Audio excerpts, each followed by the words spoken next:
Alors que la série à succès de l'auteur et illustrateur Eiichiro Oda est malheureusement en pause cette semaine, les premiers teasers du chapitre 1062 de One Piece ont été publiés sous la forme de notes de l'éditeur. Bien que ces notes ne révèlent pas toujours ce qui va se passer dans les chapitres suivants, elles sont généralement de bons indicateurs de ce qu'un arc va ou ne va pas aborder. En garde cela à l'esprit, la dernière note de l'éditeur pour le chapitre 1062 de One Piece a poussé les fans à réclamer le retour de la série à la sérialisation régulière. Bien que les fans ne verront probablement pas ce teasing se réaliser dans le prochain chapitre, ils peuvent s'attendre à ce que l'histoire commence à aborder un certain point vide dans l'histoire de la série. Regardez cette vidéo qui analyse le dernier teaser du chapitre 1062 de One Piece et pourquoi. Combiné aux commentaires précédents d'Oda, il suggère que le siècle du vide sera bientôt abordé. Alors que One Piece, chapitre 1062 va probablement continuer à présenter Vegapunk et leur île, les fans peuvent s'attendre à ce que les numéros peu après commencent à aborder le siècle du vide. La dernière note de l'éditeur faisant très clairement référence à cette époque énigmatique, les fans s'attendent à ce que les prochains numéros de la série soient très éclairants en termes d'information et d'histoire.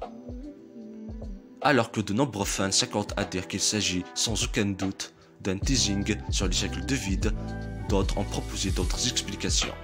L'un d'entre eux fait remarquer qu'au lieu de parler du siècle de vide, ce tease pourrait évoquer la rêverie, surtout si l'on tient compte du fait que Jewelry Bonnie a récemment rejoint l'équipe.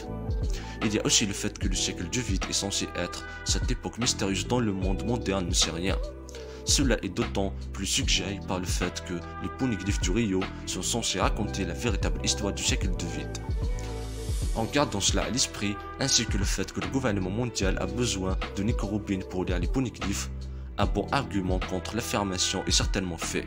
Cependant, on peut facilement répondre qu'il y a toujours des personnes qui connaissent le siècle du vide sans avoir étudié les poneglyphes. Zunisha est l'un de ces individus, ayant été un Nakama de Joy Boy et ayant survécu pendant environ 1000 ans, ce qui signifie qu'ils ont vécu le siècle de vide. Il y a aussi la théorie largement acceptée selon laquelle Im-sama est un autre natif du siècle de vide. Le plus grand contre-argument à la note de l'éditeur, ne contenant que des informations sur le siècle du néant, est un point qu'Oda a soulevé dans son interview conjointe avec Gusho Aoyama.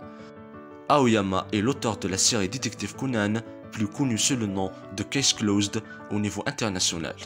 L'un des points qu'il dit de l'interview d'Oda est qu'il a laissé entendre que le siècle oublié serait le prochain mystère de la série à élucider. Si l'on ajoute à cela la note de l'éditeur mentionnée plus haut, il semble presque que le chapitre 1062 de One Piece annonce une discussion sur le siècle du vide qui aura lieu prochainement. Bien que d'autres possibilités existent, certainement, il est difficile de rejeter l'inévitabilité imminente de la discussion sur le siècle du vide en combinant l'interview d'Oda avec la note de l'éditeur de One Piece. J'espère que cette vidéo vous a plu. Si c'est le cas, n'oubliez pas de vous abonner à la chaîne et d'activer la cloche des notifications et de partager et liker la vidéo. Et à bientôt pour une toute nouvelle théorie. Ciao.